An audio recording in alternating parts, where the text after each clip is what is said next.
Governor Macklem has dedicated his career to shaping Canada's financial and economic landscape.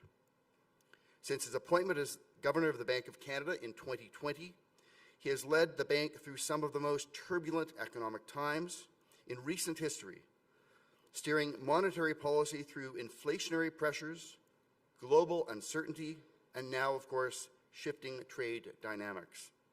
His deep experience extends beyond our borders. As chair of key international financial groups, including the oversight body of the Basel Committee on Banking Supervision and the Financial Stability Board's Vulnerability Assessment Committee, he helps support global economic stability. We couldn't use you more now. He is also a former dean of the Rotman School of Management, helping to shape the next generation of economic leaders. Governor Macklem's leadership has been tested before, and with the development south of the border, he is leading us through new and uncertain times. So, ladies and gentlemen, please join me in welcoming Governor Tiff Macklem to the Blue Sky City.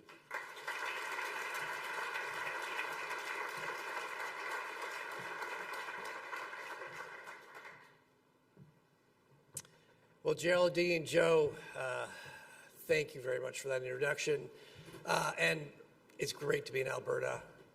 Thank you for having me. Thank you to Calgary Economic Development. The last time I spoke in Calgary was about 18 months ago. It was September 2023. The post-pandemic crisis was easing. Uncertainty, yes, uncertainty remained, but it was coming down. Inflation was still above 3%, and the Bank of Canada's policy interest rate was 5%. Canadians were being squeezed by still elevated inflation and higher interest rates. I think the question on everybody's mind, including ours, was could we get inflation back to our 2% target without tipping the economy into recession? Well, as 2024 closed out, this question was largely resolved. Inflation was on target, and economic growth had picked up. The Canadian economy was in good shape. Inflation came down through the first half of last year and had been close to 2% since last summer. As the bank's governing council became more confident that inflation was on track to return to target, we began reducing our policy interest rate starting last spring. Substantial rate cuts through the rest of the year boosted household spending, and economic growth picked up to 2.2% in the third quarter and 2.6% in the fourth quarter. Employment growth also strengthened in November through January, and the unemployment rate came down. The Canadian economy managed a soft landing. Unfortunately, we're not going to be on the tarmac for very long. We now face a new economic crisis. Since President Trump began threatening to impose a wide range of tariffs on Canadian exports, uncertainty has increased sharply. And depending on the extent and duration of tariffs, the economic impact could be severe. The uncertainty is already causing harm. There's a lot we don't know. Some new tariffs are in place on steel, aluminum, as well as goods not in compliance with the Canada-US-Mexico agreement. We don't know how long these tariffs will last. And we don't know if tariffs will broaden to other sectors. In the last 2 months, the U.S. administration has twice imposed and then retracted universal tariffs on all imports from Canada and Mexico. President Trump has also threatened to extend tariffs to a wide range of industries, including autos, semiconductors, and pharmaceuticals. And he has recently repeatedly said new reciprocal tariffs are coming on April 2nd on many countries, although it's really not clear exactly what that means. Most disturbing of all for Canadians, President Trump has threatened our sovereignty, repeatedly referring to Canada as the 51st state. There can be no question about our sovereignty or our border. Last month, I gave a speech about the effects of broad-based tariffs on the Canadian economy. And today I want to advance the discussion in 3 ways. First, I want to discuss what tariffs could mean for specific sectors and specific regions of the country. Second, I'll talk about the impacts of uncertainty caused by on-again, off-again tariffs and threats of more to come. Canadian businesses and households are doing their best to navigate the unpredictability of U.S. policy. That uncertainty is affecting our economy. And finally, I'll talk about how the bank is navigating monetary policy in the face of unusual uncertainty. Monetary policy cannot solve a trade war, and we can't make the uncertainty go away. But we can make sure that we don't add to it by ensuring inflation remains anchored on our 2% target. Canadians are worried about trade uncertainty. We don't want them to worry about inflation as well. So, with that, we've got a lot of ground to cover. So here we go. In my speech last month, I outlined how the universal tariffs on Canada and Mexico that were threatened by President Trump could impact the Canadian economy. I outlined the channels and broad impacts of a 25% tariff on non-energy exports, 10% on energy, together with the retaliatory tariffs proposed by the Canadian government. Our economic models predict that exports and business investment would decline sharply. The economy would work less efficiently, and we would earn and consume less. Higher tariffs would also increase prices, causing inflation to rise for a period, as the upward pressure on prices from higher costs would outweigh the downward pressure from a weaker economy. Since that speech in February, the level and timing of tariffs have changed several times, and there are far too many unknowns to predict what happens next. But we do know that the tariffs and the uncertainty, if they are maintained, will particularly hurt a few key sectors. And that will have a big impact on Canada's regional economies, including here in Western Canada. Now, as those of you in the room know all too well, for Alberta, the hit to the energy industry from a 10% tariff is a major concern. It's also a big issue for Midwest U.S. refineries that have invested heavily in equipment to refine heavy Canadian oil. Roughly 94% of Canadian crude oil exports go to the United States, mostly through north-south pipelines. The launch of the Trans Mountain Expansion Pipeline has increased the access of Canadian oil to overseas markets, and new LNG export capacity is coming online. And this is helping to diversify the markets for Canadian energy exports. But these investments were designed to augment our export capacity, not replace U.S. demand. Looking ahead, U.S. tariffs could put downward pressure on Canadian energy prices and reduce the profitability of Canadian energy producers, at least until other markets can be expanded. The hit to profits combined with uncertainty means that investment will likely drop and employment could follow. I know Albertans have lived through the boom and bust commodity cycles before, indeed for many generations.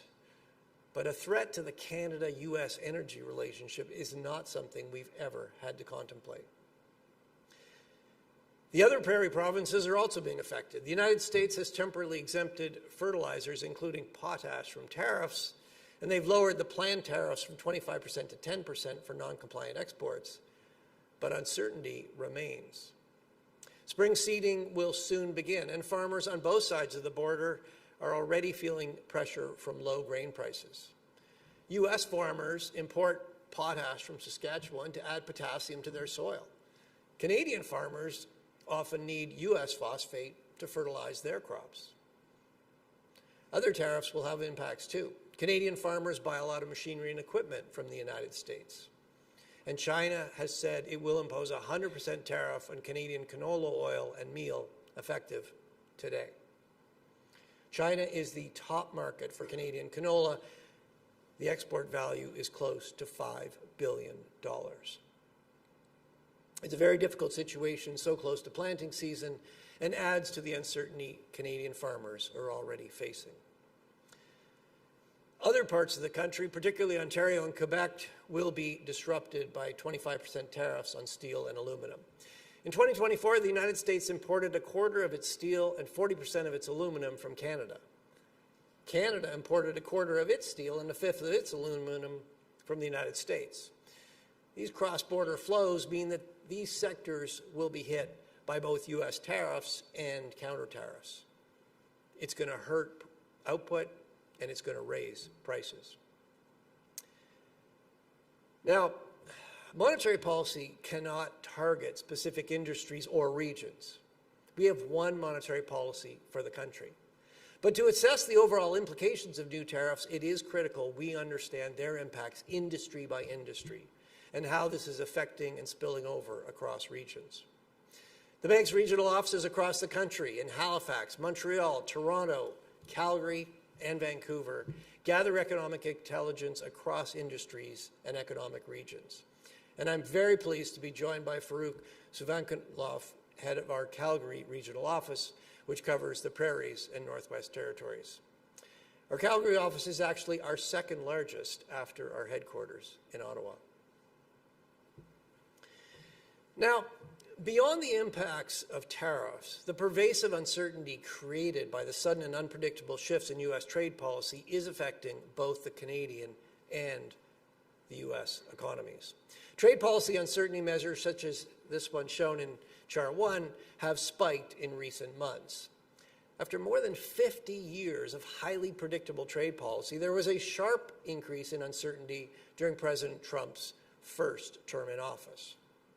But that uncertainty doesn't come close to what we see now. There are at least two kinds of uncertainty related to U.S. tariffs. There's uncertainty about the tariffs themselves, which tariffs will actually come to pass, and how long will they last. There's also uncertainty about the economic impacts of tariffs.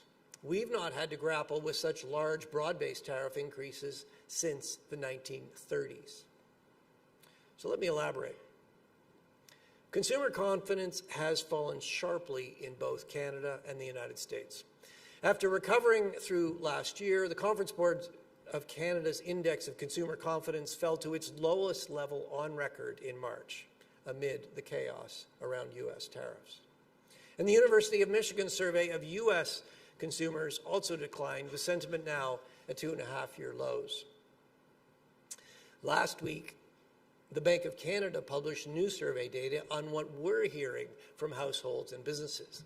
Canadians told us they have become more worried about their jobs and financial security, and they intend to pull back on their spending.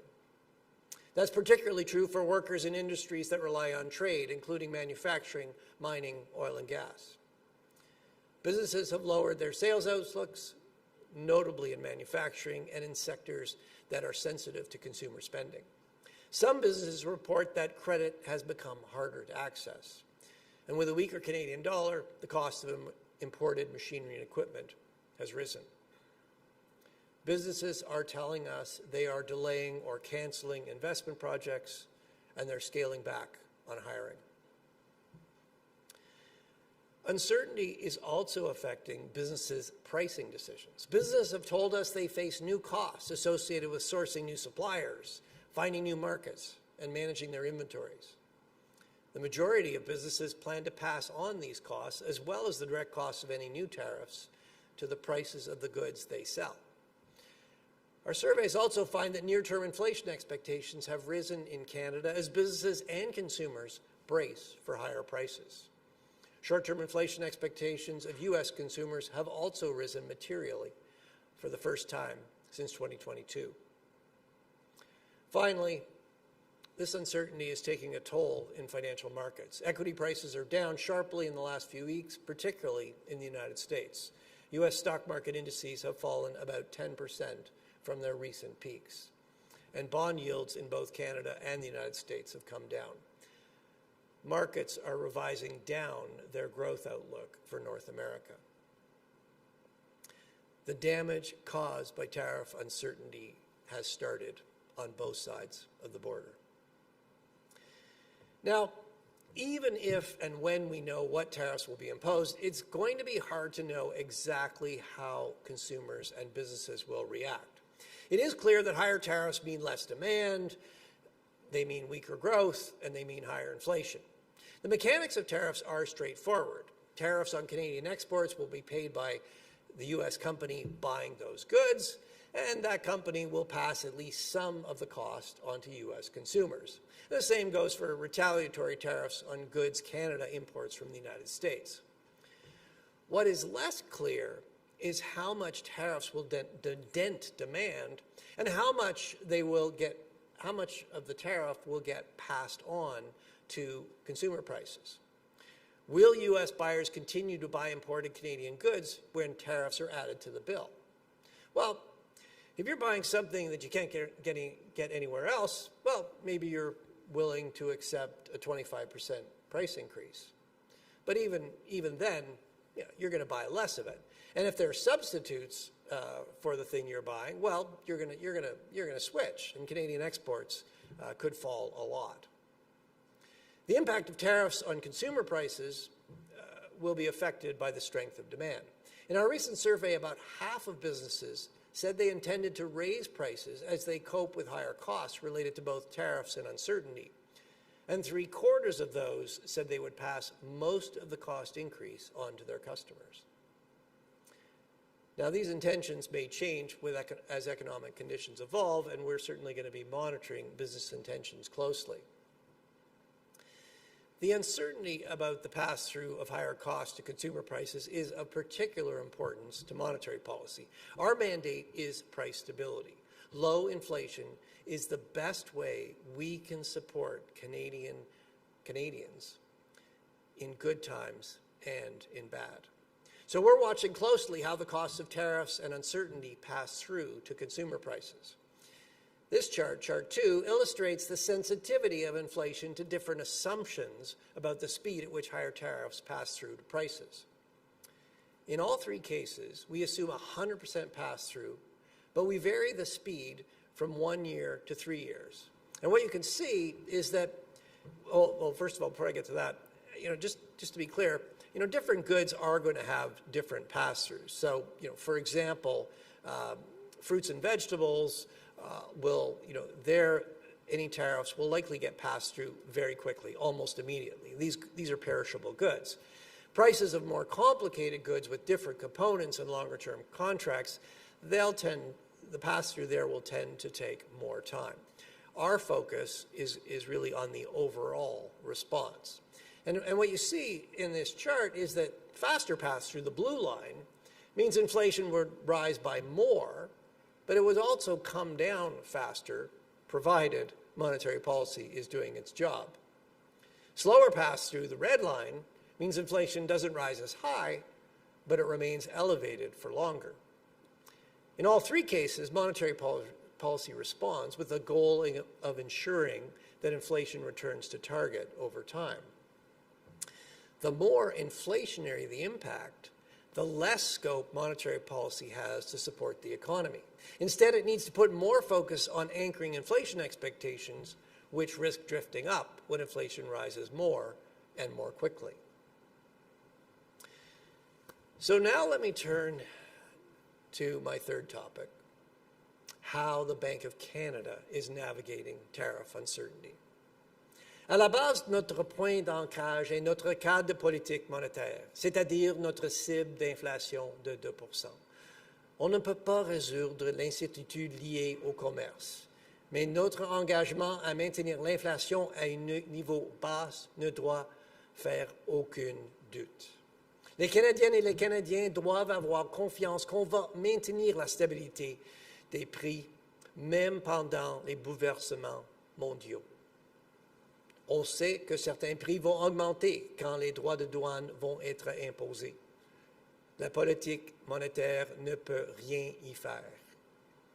Ce qu'elle peut et doit faire, c'est d'empêcher que ces hausses initiales et directes des prix se propagent. On doit éviter que l'augmentation des prix causée par les droits de douane se transforme en inflation persistante et généralisée. En fait, on doit éviter qu'un problème de droits de douane devienne un problème d'inflation. Simply put, we need to make sure that a tariff problem doesn't become an inflation problem. So what do? Well, we're doing three things. First, we're tracking cost increases through to consumer prices. Once prices have gone up to reflect tariffs, a one-time increase, we want to see prices stabilize at that higher level, at least until tariffs are dropped.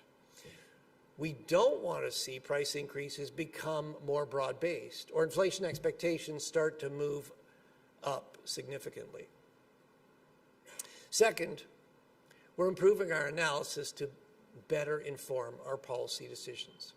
We've built better and richer multi-sector economic models, as well as models that better account for the links between Canada and the rest of the world. The bank is using these new models to analyze different tariff scenarios, and we've published a number of these. Finally, we're doing more outreach across Canada, both in person and digitally. We're being nimble with our surveys so we can reach Canadians and households quickly, and I'm taking advantage of this visit to Calgary. In addition to speaking to you, I've got a number of roundtables planned for the next 2 days. We can't reduce the uncertainty around U.S. trade policy, but we are doing our best to reduce the uncertainty about the impacts of tariffs, and all this work will feed into our monetary policy deliberations. Still, we need to confront the reality that, like everyone else, we are taking decisions against a background of pervasive uncertainty. This affects how we take monetary policy decisions. So let me explain. In normal times, when the Governing Council meets, we agree on an economic projection that is our view of the most likely outcome for the economy.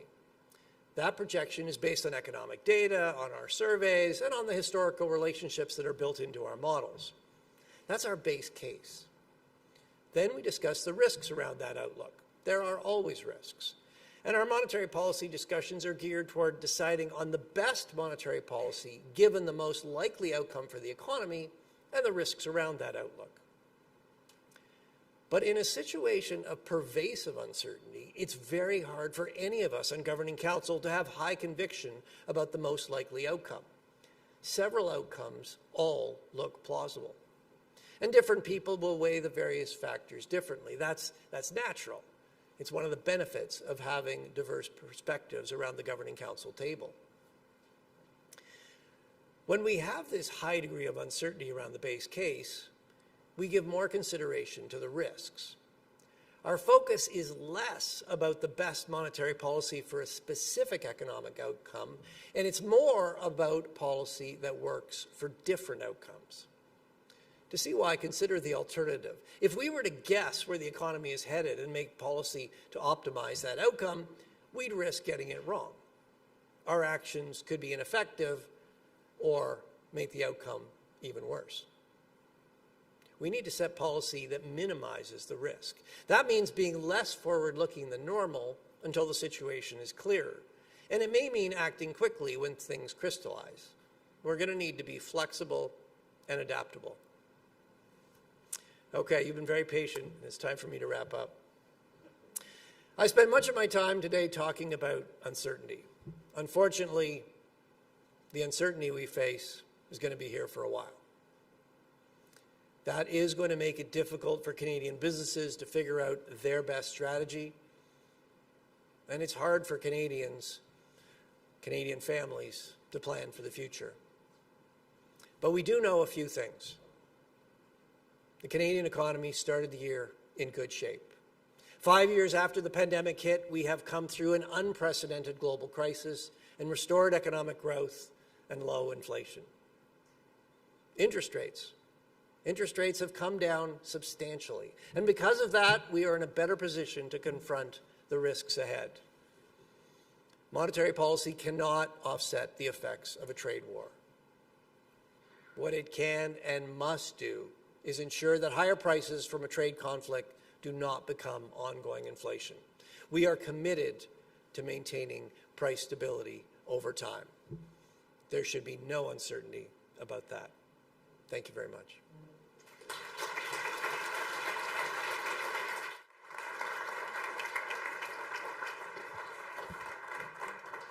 Amazing. Thank you, Governor. So usually this is the part where I say, who the hell are you while you're here? But I think we know that now, so we can skip that part of today's formality. Just a quick update. Just remember that we do have a hard stop at 11:45, so we will be taking questions from you. So if you haven't downloaded the Slido app, please download it now. Get your questions in, and I will read them off as we go. Is that good? Awesome. And the other thing, too, on your questions, there's certain things, obviously, the governor cannot answer, sort of like he can't tell you when rates are going to go up or rates are going to go down or what the stock market will do, because I've already asked him and he said no go. So please, let's not do that. Thanks again for joining us. Fantastic information. I just want to go back to a couple things you just talked about. So chart number 2 and speed of data, which is really interesting from my perspective. You know, obviously the uncertainty, which is the theme, is part of this. But, you know, maybe can you help us maybe understand the part that, you know, monetary policy does take time to get through. So how do we factor this into your thinking? How does that come through on this? And how do we help assuage some of the concerns we have out there about what's going on right now? Yes. Monetary policy needs to be forward-looking, and you know, to be frank, that's always a hard part of the job. I mean, you know, you're taking business decisions, family, you're taking decisions. We all have to be forward-looking. So it's nothing really unique. As you mentioned, monetary policy takes time to work.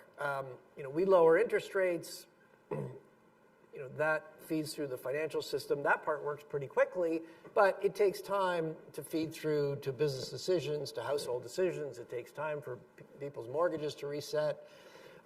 So, you know, that takes about a year on sort of the real effects of monetary policy on business and household decisions. That takes roughly a year to feed through, and then it takes about 18 months, and then inflation is determined by the pressure of demand versus supply. So if we lower interest rate, demand goes up. It really takes about 18 months for the effects to come through on inflation. So that's why we spend a lot of time doing forecasts. And we publish those forecasts regularly, so everybody can see what we think is the most likely outcome for the economy, and they can see what we're basing our monetary policy decisions on. There's always risks around those forecasts. There's always could be new developments. Economic behavior, it's not like they're not laws of physics. Sometimes things go a little faster, a little slower. So there's always uncertainty, but certainly that central forecast is a very important input into our monetary policy decisions, and everybody can see, are things, over time, are things coming in line with the bank's forecast, stronger, weaker, and they can kind of assess, they can kind of think, they have a pretty good guess of what we're probably thinking about at the Bank of Canada. In the current situation, we're faced with a situation with pervasive uncertainty. So are all of you. So we're not in a situation, I think, where there is a single most likely outcome. There are a range of plausible outcomes. We could have, some tariffs, and they don't last too long. We get back to some.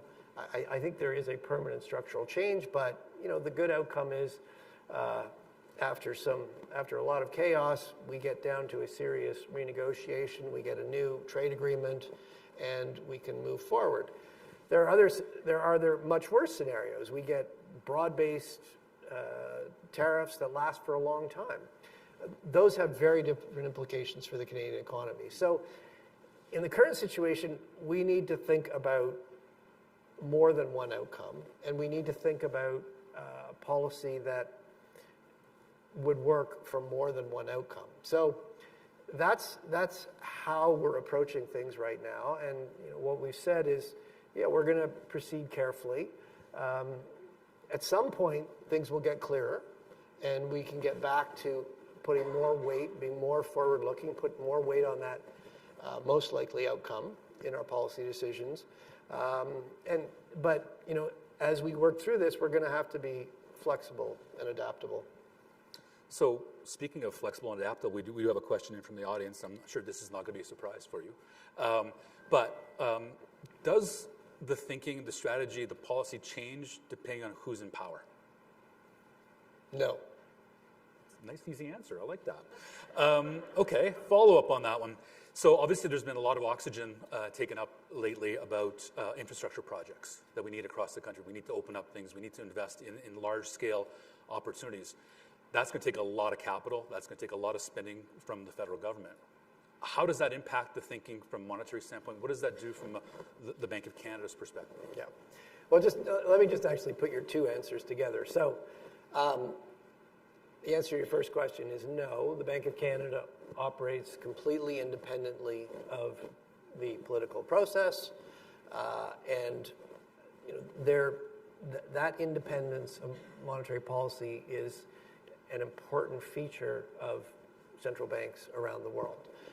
And what we've seen over time is that that's the best way to get sound monetary policy decisions, preserve price stability.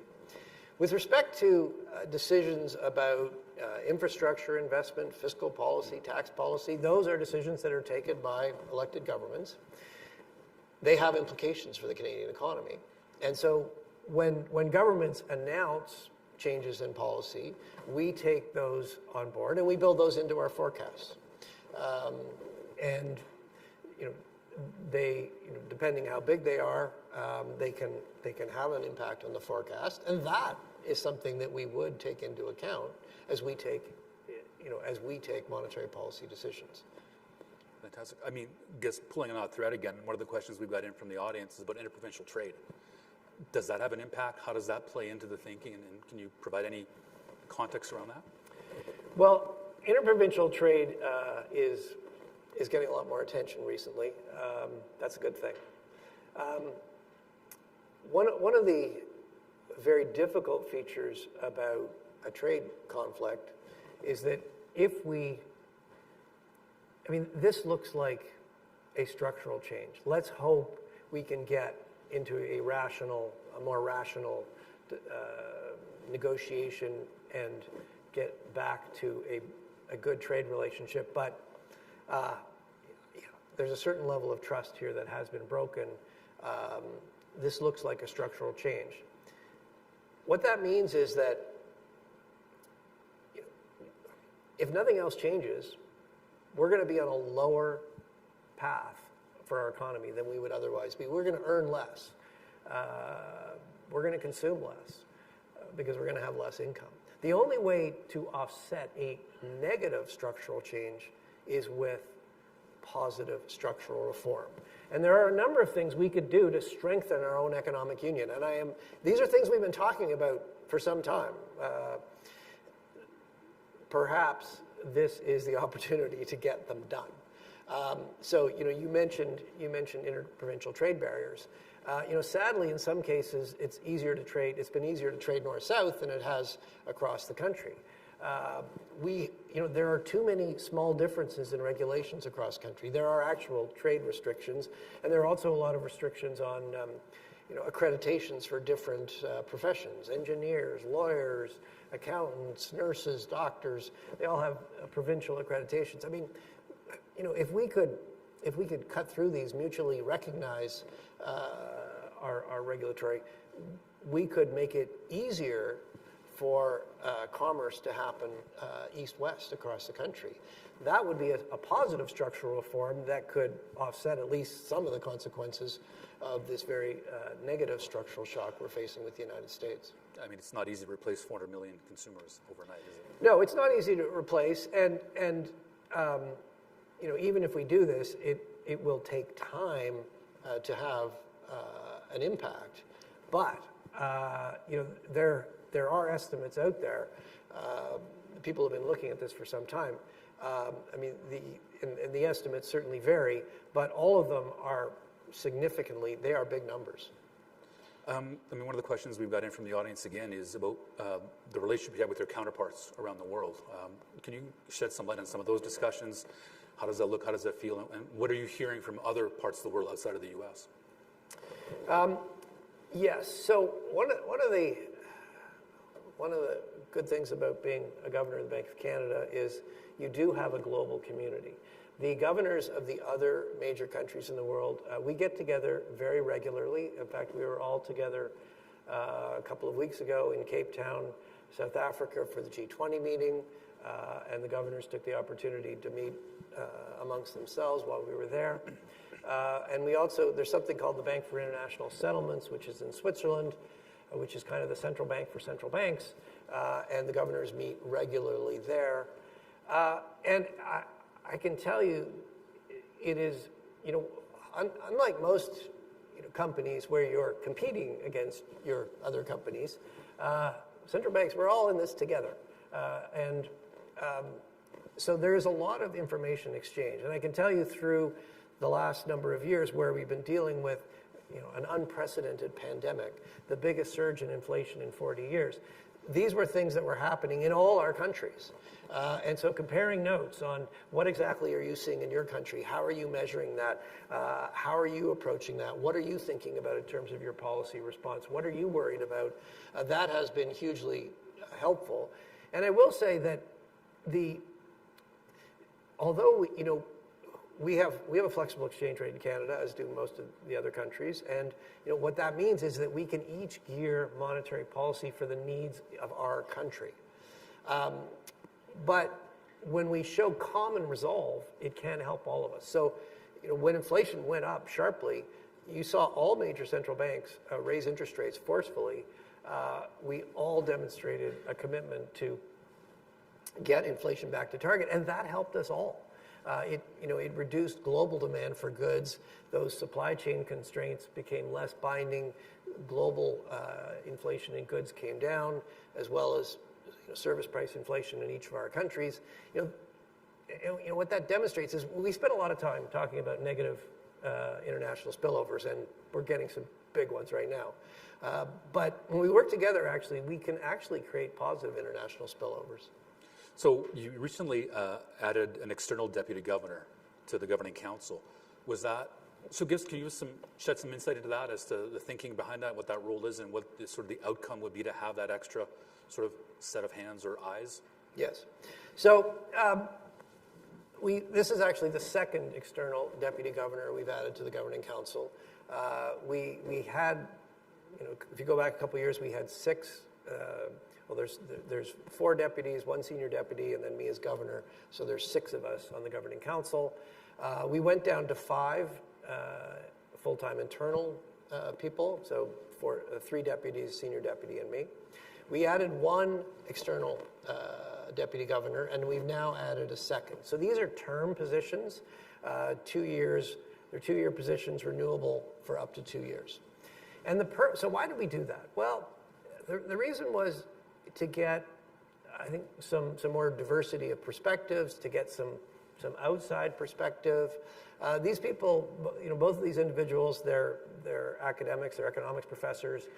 They're still working half-time as economic professors in the university, spending half their time with us. And I think from my perspective, it is working very well. It's bringing some freshness, some dynamism, and because these positions are going to turn over, you'll get some natural refreshment, some new perspectives. We were very pleased with when we had one. I think two felt more like a critical mass, and the other thing was it allows for overlapping terms. So you have, you're always going to have one external deputy governor who's fully up to speed, and I think two. I think we're not planning any more additions. I think we've got now a council of 7 in total, 4 internal, 2 external, and then myself as chair. Interesting. So again, we've only got a couple minutes left, so if you have a question, please try to get it in. We'll try to get to it. Can we talk stagflation? Is it going to happen? Is it real? What's the thinking around that, and how do we adjust for that, or how do you think about that in the role that you have? Well, sometimes you're a product of when you grew up. I grew up in the 1970s, so when people say the word stagflation, I think of like double-digit inflation and double-digit unemployment. So that's not what we're talking about. But yes, look, the reality is new tariffs combined with retaliatory tariffs mean a weaker economy and higher inflation. And what we're really looking at is, so a weaker economy is going to put downward pressure on inflation. New costs, new tariffs, a weaker exchange rate, supply chain disruptions. Those are all going to put upward pressure on inflation. So, we're looking at both of those pressures, and we know that some prices are going to go up, and there's nothing monetary policy can do to stop that. What we want to make sure is that those one-time price increases don't spread to other prices and become generalized inflation. The weakness in the economy will act to dampen the effect of those price increases. So we're looking at both. We're assessing both these downward pressures and these upward pressures. It does mean that it's a very complicated kind of shock for the economy, and that's where you get the dreaded word stagflation. So yes, look, we are going to get some weakness in the economy. We are going to get higher inflation. We're going to proceed carefully to provide support to the economy, but without taking our eye off the ball of controlling inflation, because what we can't let happen is Canadians are facing already a lot of uncertainty. They can't have to worry as well about inflation. Okay, because I'm a half full glass kind of guy, one last question. Is there a sector where you see some rays of sunshine perhaps happening? Well, yeah, I want to come back really to, there's no question that this threat from the United States it's creating a Canadian moment. By Canadian, I think people are looking at their own behavior, and I think that's going to help us. I think we're also, as a country, having some discussions about things. We just talked about some of them. Some of the things that we could do actually to strengthen the economic union, to improve the efficiency in our own country. We've been talking. I mean, productivity has been a perennial topic. Canada has. We had pretty good boosted productivity growth in the late 90s, but to be very frank, since about 2000, our productivity growth in Canada has been weak. And unfortunately, there's no silver bullet. There's no one reason, okay, fix this and the problem's solved. I think it's a combination of a number of things, but certainly there are a number of things around removing interprovincial trade barriers, trying to streamline and make the regulatory approval process more predictable.